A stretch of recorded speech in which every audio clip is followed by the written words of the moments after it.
Dans cette vidéo, je vais vous parler d'un sujet essentiel lorsqu'il s'agit de notre épanouissement professionnel et personnel en tant que femme, c'est notre temps. Le temps qui passe, je n'y peux rien, c'est une fatalité. Par contre, ce dont je vais vous parler, c'est le pouvoir que vous avez sur votre temps. Alors si vous faites partie de celles qui pensent qu'elles n'ont pas le temps pour elles, qu'elles n'ont pas le temps pour leurs projets, pour leur carrière, pour leurs ambitions, qu'elles sont fatiguées parce que justement elles courent constamment derrière le temps qui passe, eh bien cette vidéo risque vraiment de changer votre vie ou tout du moins votre perspective de votre temps et du temps que vous créez au quotidien pour ce qui est important pour vous. Alors, il y a deux manières de observer ou de vivre son temps. La première, c'est celle qui nous intéresse moins et pourtant c'est celle qui est la plus répandue, c'est le fait de subir. On subit le temps qui passe. On subit le fait de courir derrière le temps. On subit le fait qu'il n'y a que 24 heures dans la journée et pourtant, ces 24 heures, on a tous les mêmes. Alors, qu'est-ce qui fait que certains ont le temps de faire ce qui est important pour eux? Eh bien, c'est parce qu'ils prennent la deuxième option, l'option du pouvoir qu'ils créent dans le temps. Le fait qu'on soit dans notre temps et qu'on crée du temps pour ce qui est important, le fait qu'on se rende compte que le temps est une abondance en fait, qu'il y a de l'abondance dans le temps parce que eh bien, il y a à chaque fois des secondes en plus, il y a des journées en plus qui nous attendent.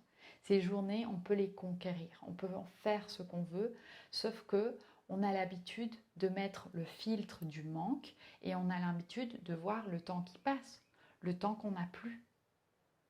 Donc, comment est-ce que vous vivez votre temps? C'est ça la vraie question.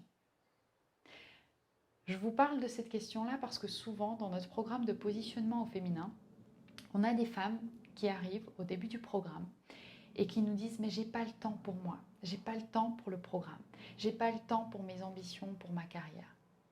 Et ce qu'elles comprennent au fur et à mesure du programme, c'est que le temps, elles l'investissent dans ce qu'il y a d'important et qu'elles sont importantes et que ce temps-là qu'on va prendre quand on va revoir nos priorités, quand on va se considérer déjà parmi nos priorités, on va se rendre compte d'une chose vraiment importante.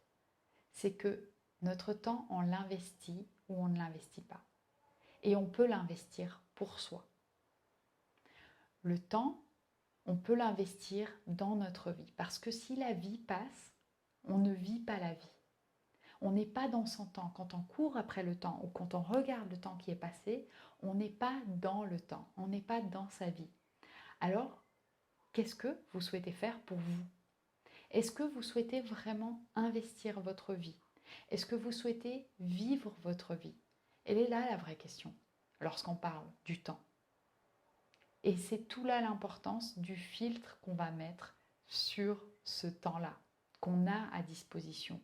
Le temps, vous êtes d'accord que quand il y a quelque chose qui est vraiment important, quand par exemple dans une journée, quand il y a un accident ou quand il y a quelque chose qui n'est pas prévu, eh bien on ne se dit pas, bah non, c'était pas prévu, j'ai pas le temps pour. Non, on fait le temps pour ce qui surgit, on fait le temps pour ce qui survient.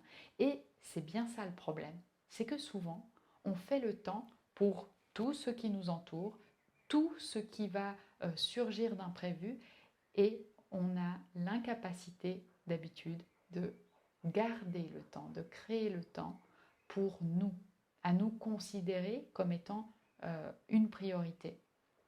À voir que on a notre responsabilité dans ce temps qui passe. Et ça, c'est pas évident parce que ça demande du courage de vivre sa vie pleinement. Ça demande du courage de se mettre au centre de ses priorités parfois. Et c'est là que j'aimerais porter votre attention. Parce que lorsqu'on sait qu'on travaille sur notre valeur, lorsqu'on sait qu'on a de la valeur, lorsqu'on apprend à dire non à ces imprévus, lorsqu'on apprend à se positionner, à poser des limites, eh bien on apprend à vivre pleinement, à s'épanouir. Et j'aimerais citer cette phrase assez connue de Maya Angelou qui dit: les gens ne se rappelleront pas de ce que vous avez dit, les gens ne se rappelleront pas de ce que vous avez fait, ils se rappelleront de comment vous leur avez fait ressentir. Bien, j'ai envie de vous dire, pour vous, c'est pareil. Projetez-vous dans 5, 10, 15, 30 ans et retournez-vous sur votre vie. Qu'est-ce que vous avez envie de voir? Vous ne vous rappellerez pas de ce que vous avez dit, vous ne vous rappellerez pas de ce que vous avez fait. Par contre, vous serez dans le ressenti de ce que vous avez vécu. Alors prenez une grande inspiration.